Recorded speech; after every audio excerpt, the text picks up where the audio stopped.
Good morning. My name is Michael R. Roser, and I am Chief Coaching Facilitator and co-founder of my company, Strategic Life Coaching, LLC. Please join me for this video and others at my website, abundantlifeslc.com.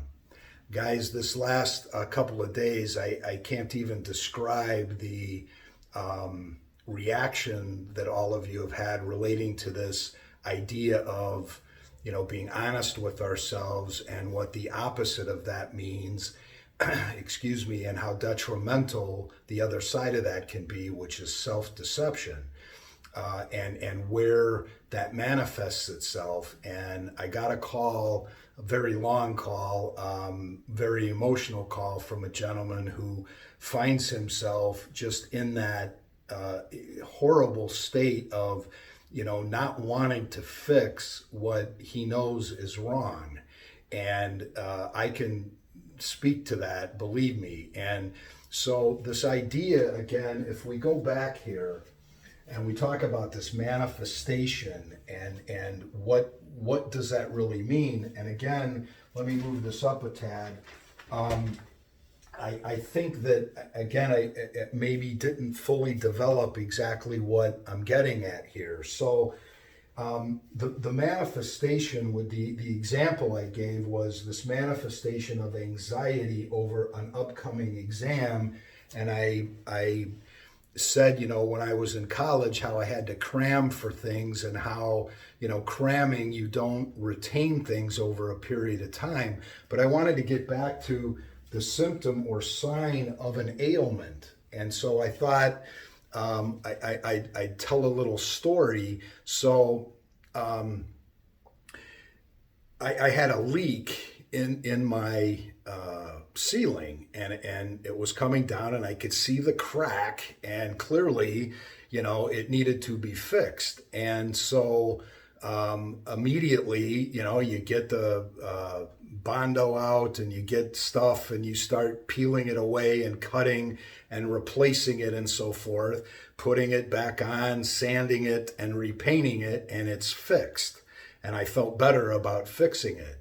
Well, then a few weeks later, another one showed up in the corner of my ceiling, and the thought then occurred to me that maybe there's something going on above my ceiling. And I went into the attic, and clearly there was water, and I could see the insulation was damaged and it was condensating and it wasn't breathing properly. And clearly there was something else of a greater situation that had to be fixed. And it went all the way up onto the roof, and I had some shingles that had blown off that I didn't know about.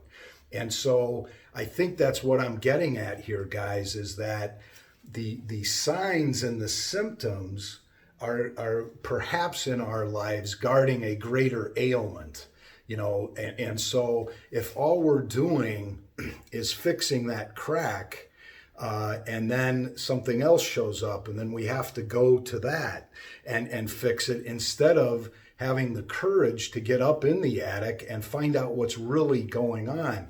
And those, as I mentioned, can be spiritual in nature. They can be emotional in nature.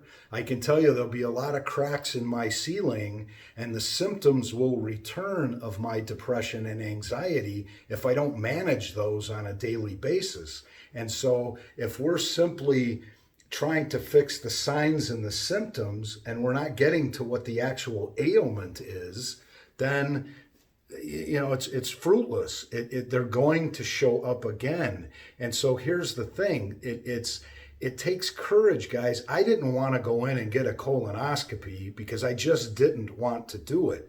And as I peeled that back over a period of time, it was the fear more of finding out that something might be wrong with my colon than the actual procedure itself. And so I sat for months, and my fiance had to put up with the anxiety and the depression over the fantasized experience that I'm going to have a problem with my colon, versus the courage and the pain to go in to have the procedure done, only to find that for the next 10 years, I don't have to do that again. My colon is fine. And so it gets to this situation, guys, that, and again, I can speak to it because my alcoholism, I was that was a symptom of something else that was going on, another ailment, which was my emotional and my spiritual, and it began to affect me even physically. So here's where I got lucky in this process, specifically with regard to that alcoholism, is because I didn't, and I was only dealing with the symptoms, I was at some point down the road forced to deal with the actual ailment because it was affecting and manifesting itself in every other spot of my life. And so that's what strategic life coaching is designed to do, guys. Let's get up in the attic. Let's get up and look at the insulation, and let's look at the condensation, and let's look at cleaning out the vent and going up on the roof and replacing those tiles. Then we're not going to have to worry about the symptom of the ceiling breaking. And I know that this sounds simple, but in our lives, in actual practicality, it's very difficult to do, because now I have to go up each day to check that roof.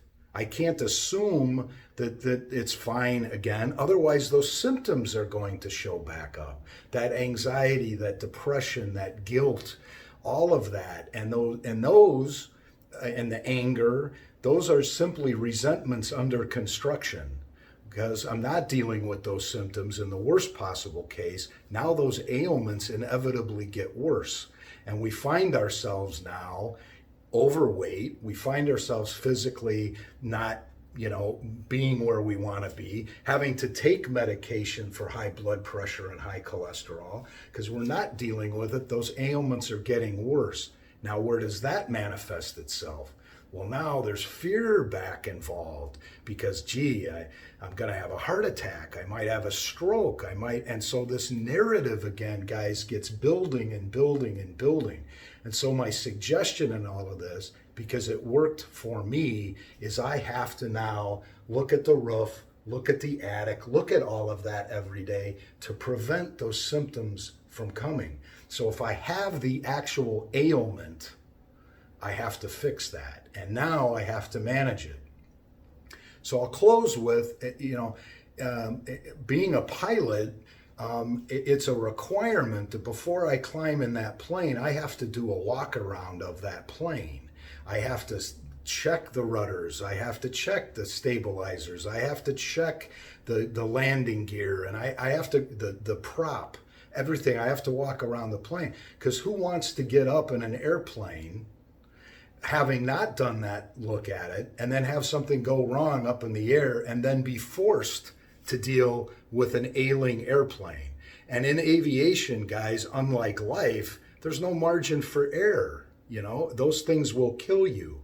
And so it becomes insidious. Over time, not doing this and not addressing these things, these ailments get worse, guys, as they did for me.